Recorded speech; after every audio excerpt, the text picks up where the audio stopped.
My name is Amy, and I'm going to give just a quick little talk on codependency, what it is, and maybe you have codependency or maybe even know someone who has codependency.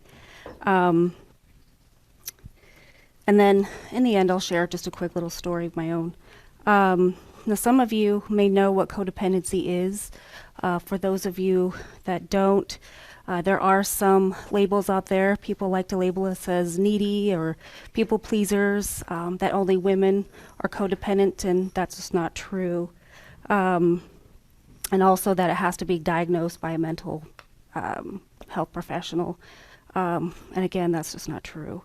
A simple, straightforward definition of codependency is a excessive emotional reliance in a relationship, also known as relationship addiction. And that relationship can be with a spouse, a partner, families, friends, and even people that we work with. Here's a few traits of codependency. One, you give up your personal power. You are aware of the feelings of others, but not your own. You protect others' feelings over your own. You are unaware of your own feelings. You have difficulty expressing and identifying your feelings. You try to solve other people's problems over your own, even when you're not asked to. You put others' needs and wants over your own to the point of self-neglect. You alter your true feelings and comply just to avoid any kind of confrontation. You never think that you're good enough. You shower others with gifts, even if you can't afford it, and often you let yourself go without. Sometimes people will even put themselves into debt to save others to the point of maybe even at thousands of dollars. You avoid confrontation, even if that means compromising your values, your morals, and your personal integrity. You remain loyal, even when it means the environment has become very unhealthy, sometimes dangerous. That could be at home or at a workplace. You find it difficult to ask for what you want and what you need. You try to mirror the desires and wants of others. Some will try to do that to fit into what someone else is looking for in a partner, because you feel that who you really are is not good enough. You must feel needed in order to be in a relationship and stay in relationships. You might even use sex to gain approval, validation, or acceptance. Or you may even comply to have sex when what you really want is love. You don't see yourself as lovable. You can morph your dreams and goals into your partner's while you neglect your own. Some even manipulate others to get them to do what they feel is best for them. You allow your peace of mind to be affected by how others feel and behave. You also can get emotionally invested in other people's problem to the point of it affecting your peace of mind or well-being. You are scared of other people's anger and criticism and will do anything to avoid it. You have poor boundaries and poor communication skills. These are just a couple of traits. There are more. If you want to learn more on CODA, they have a full list of patterns, and it's just a quick, easy little web search. But often these types of traits get us into very unhealthy relationships where we are vulnerable to people who have personality disorders such as narcissists, psychopaths, and sociopaths is the topic of today. But it doesn't just affect our well-being, it can affect our health as well. When we deny and repress our emotions, it can manifest itself into chronic health problems.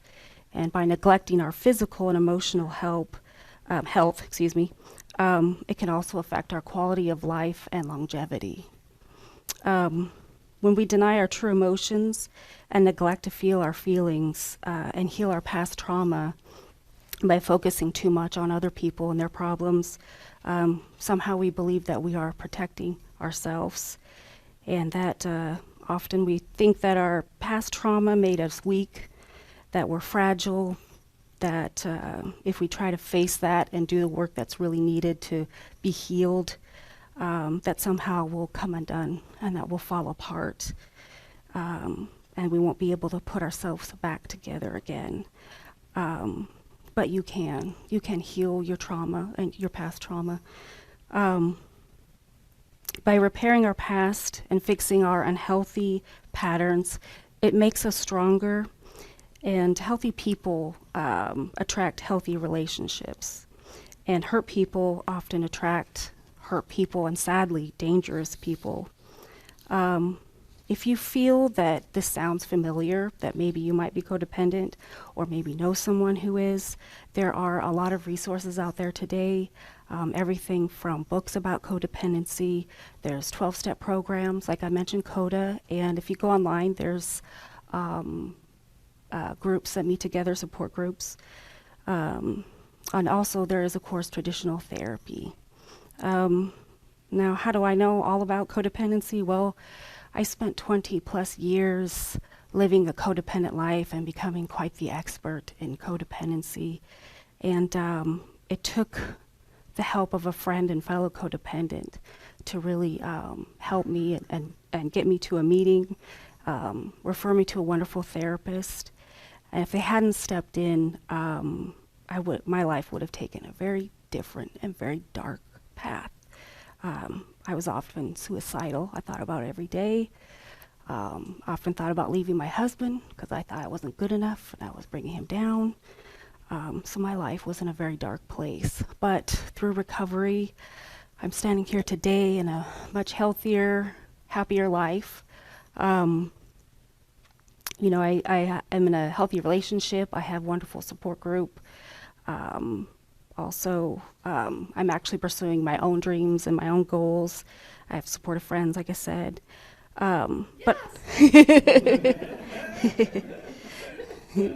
But also, besides support groups and therapy, I did pursue other types of alternative therapy. Much of it's very similar to what's being offered today, and that really helped fill in the gap of what traditional therapy was missing for me. And I feel really lucky to know all these speakers personally and call them friends. And I can attest that they've helped me a lot. So thank you guys. Also, I just want to let you know, too, that through recovery, you'll discover your true, authentic self. You'll make peace with your shadow side, because none of us are perfect, and that's okay. And also, you won't be disappointed in getting to know who you are and find your tribe, too. And when you find yourself in a healthy, loving, balanced relationship, they're going to really love and appreciate and treasure you because you deserve it. Thank you.